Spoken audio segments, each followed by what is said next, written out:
गांव के एक छोटे से घर में रमन, उसकी पत्नी रेखा और उनकी प्यारी बेटी राधा रहते थे। रमन ईमानदार और मेहनती था, लेकिन उसकी आर्थिक स्थिति बहुत खराब थी। वह गांव के सबसे अमीर आदमी सोहन सेठ के घर काम करता था। मालिक, आपके घर में काम करते हुए मुझे 8 साल हो गए, लेकिन अभी तक आपने मेरी तनख्वाह नहीं बढ़ाई है। इतने पैसे में मेरे परिवार का गुजारा नहीं हो पाता। क्या आप इस महीने से मेरी तनख्वाह बढ़ा सकते हैं? बिल्कुल नहीं।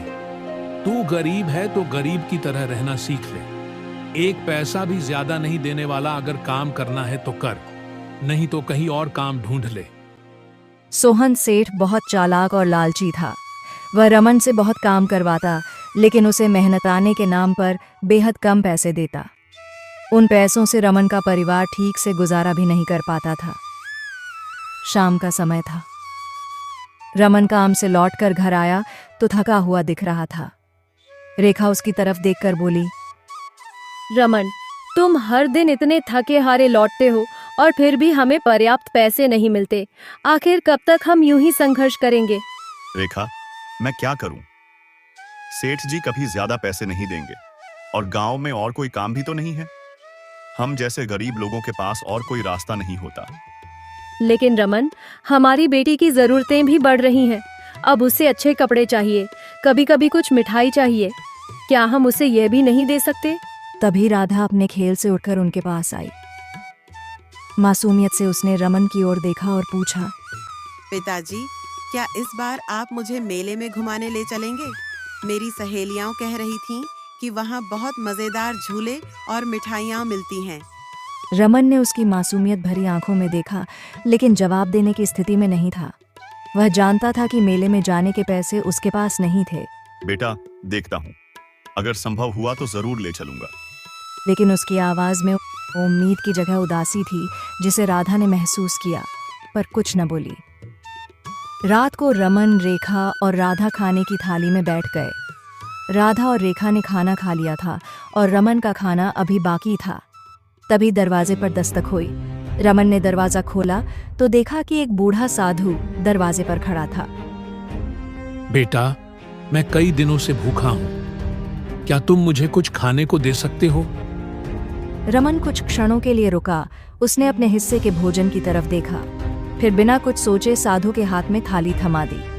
बाबा, ये मेरा खाना है, इसे ग्रहण करें। साधु ने उसे धन्यवाद दिया और खाना खाकर बहुत संतुष्ट हुआ। साधु ने अपनी झोली से एक चमकदार कंगन निकाला और रमन को देते हुए कहा, तुम्हारा दिल बहुत बड़ा है बेटा। इस दान के बदले मैं तुम्हें यह जादुई कंगन देता हूं। जब भी तुम्हें कोई जरूरत हो, इसे पहनकर जो चाहो मांग लेना। रमन ने कंगन लिया, लेकिन उसे जादू पर यकीन नहीं हुआ। साधु को धन्यवाद कहकर वह वापस अंदर आ गया। घर के अंदर रेखा ने रमन से पूछा, रमन, ये साधु क्या कहकर गया और ये कंगन क्या है? वो कह रहा था कि ये जादुई कंगन है, इससे जो चाहो मांग सकते हो। रेखा ने कंगन को संदेह भरी नजरों से देखा और बोली, क्या सच में कोई कंगन जादुई हो सकता है? मुझे तो विश्वास नहीं होता। मुझे भी नहीं लगता, लेकिन देखो ना, वैसे भी आज खाना नहीं बचा, तो क्यों ना इसे आजमा लिया जाए। फिर मजाक में रमन ने कंगन पहनते हुए कहा, कंगन, हमें खाना दे दो। जैसे ही उसने यह कहा, कंगन से तेज रोशनी निकली और उनके सामने एक थाली में स्वादिष्ट भोजन प्रकट हो गया। रेखा और रमन दोनों ने चकित होकर एक दूसरे को देखा। रमन, ये तो सचमुच जादुई है। हमें भगवान ने वरदान दिया है रेखा, अब हमारी मुश्किलें खत्म हो जाएंगी। अगले दिन रमन ने अपनी बेटी राधा से वादा निभाने का सोचा। वह उसे मेला दिखाने ले गया। मेले में चारों ओर खुशी और चहल पहल थी। झूले, मिठाइयाँ, खिलौने, सब कुछ बहुत आकर्षक था। पिताजी, मुझे वो बड़ा वाला खिलौना चाहिए। रमन ने जादुई कंगन से ढेर सारे पैसे मंगाए और अपनी बेटी के लिए सबसे महंगा खिलौना खरीदा। राधा की खुशी का ठिकाना नहीं था। पास खड़े सोहन सेठ के नौकर यह सब देख रहे थे। ये रमन, जो कभी खाने के लिए भी पैसे नहीं जुटा पाता था, अब इतना पैसा कैसे खर्च कर रहा है? जरूर कुछ गड़बड़ है, हमें सेठ जी को बताना चाहिए। रमन ने मेले से रेखा के लिए भी एक कीमती साड़ी खरीदी, जिसकी कीमत 2000 रुपए थी। यह देखकर नौकरों का शक और बढ़ गया। वे रमन के पास गए और सवाल करने लगे। रमन भैया, ये सब क्या है? अचानक तुम्हारे पास इतना पैसा कहाँ से आ गया? रमन ने थोड़ा सोचकर जवाब दिया। अरे भाई, मेरी नई नौकरी लग गई है, अब सब कुछ बदल गया है। नौकरों ने उसकी बात मानी नहीं, लेकिन बिना कुछ कहे चले गए। रमन अपने परिवार के साथ खुशहाल होकर घर लौट आया। नौकरों ने सारा हाल सोहन सेठ को जाकर बताया। सेठ जी, रमन अब बहुत अमीर हो गया है। वह मेले में सबसे महंगे खिलौने और साड़ियां खरीद रहा है। रमन के पास अचानक इतना पैसा कहाँ से आ गया? जरूर कुछ गड़बड़ है। लेकिन उस वक्त सोहन सेठ ने ज्यादा ध्यान नहीं दिया। कुछ दिनों बाद गांव में चर्चा होने लगी कि रमन ने अपनी खुद की दुकान खोल ली है और उसकी अच्छी कमाई हो रही है। यह खबर सुनकर सोहन सेठ का शक पक्का हो गया। उसने अपने आदमियों से रमन पर नजर रखने को बोलता है। रमन की दुकान धीरे धीरे चल निकली थी। जादुई कंगन की मदद से उसकी आमदनी बढ़ रही थी और अब वह गांव का सबसे अमीर आदमी बन गया था। गांव में हर कोई उसकी तरक्की पर हैरान थे। गांव के चौराहे पर रमन के कुछ पुराने दोस्त बैठे थे, महेंद्र, शिव और हरिओम। वे आपस में बातें कर रहे थे। क्या तुम्हें पता है, रमन अब बहुत अमीर हो गया है। वह गांव में सबसे बड़ा व्यापारी बन गया है। हाँ, मैंने भी सुना है, लेकिन यह अचानक कैसे हुआ? कल तक तो वह सोहन सेठ के यहाँ मजदूरी कर रहा था। रमन बहुत अच्छा इंसान है। मुझे यकीन है कि उसने कुछ गलत नहीं किया होगा। हो सकता है कि उसकी किस्मत बदल गई हो। हमें रमन से जाकर बात करनी चाहिए। अगर वह इतना अमीर हो गया है तो शायद वह हमारी भी मदद कर सके। सभी दोस्तों ने रमन से मिलने का फैसला किया और उसके घर की ओर चल पड़े। जब रमन के दोस्त उसके घर पहुंचे तो उसने उनका बहुत गर्मजोशी से स्वागत किया। अरे वाह, महेंद्र, शिव, हरिओम, तुम लोग कैसे हो? बहुत दिनों बाद मिल रहे हो। आओ, अंदर आओ। रमन ने अपने दोस्तों को अंदर बुलाया और सभी को बैठने का आग्रह किया। रमन भाई, हम सब ने सुना है कि तुम अब बहुत अमीर हो गए हो। तुम्हारी दुकान भी बहुत बढ़िया चल रही है। हमारे भी हालात ठीक नहीं हैं रमन। हम सोच रहे थे कि क्या तुम हमारी मदद कर सकते हो? रमन ने उनके चेहरे की ओर देखा और गहरी सांस ली। देखो दोस्तों, मैं हमेशा से ही तुम्हारा भला चाहता हूँ और अगर मैं मदद कर सकता हूँ तो जरूर करूंगा।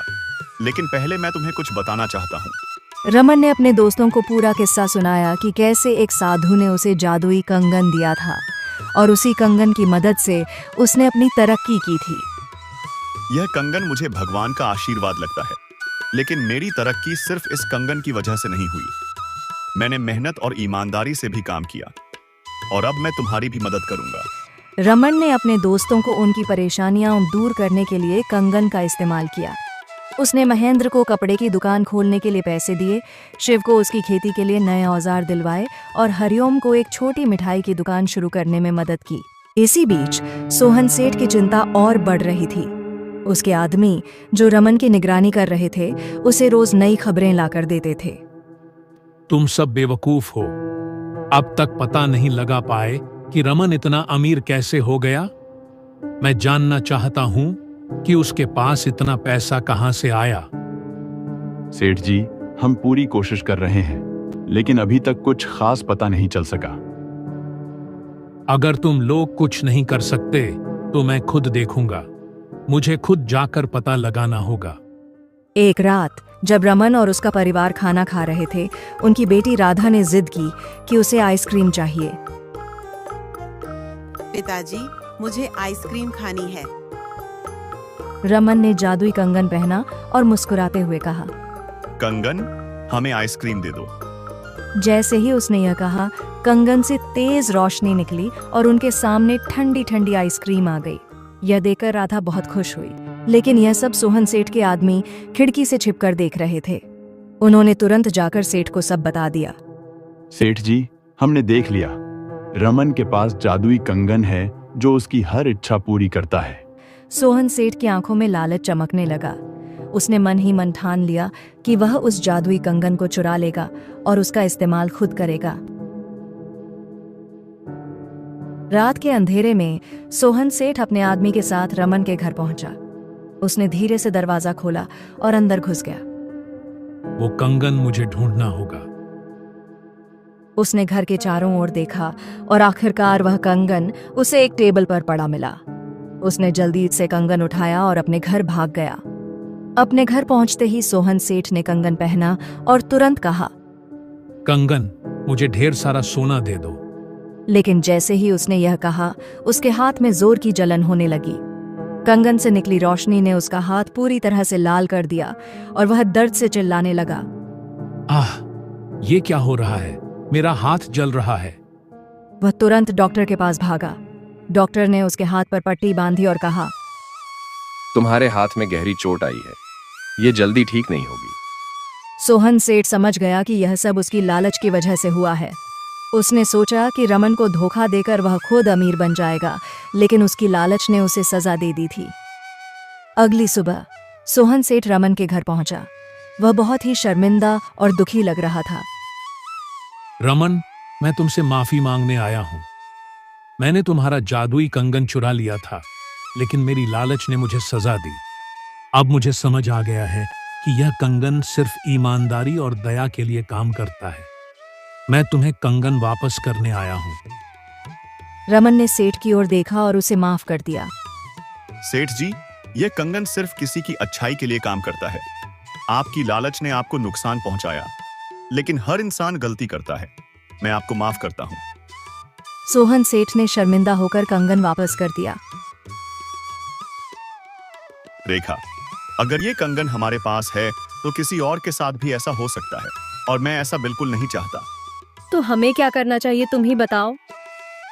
देखो, अब हमारे पास खूब पैसा हो गया है और इतने पैसे में हमारी जिंदगी आराम से बीतेगी।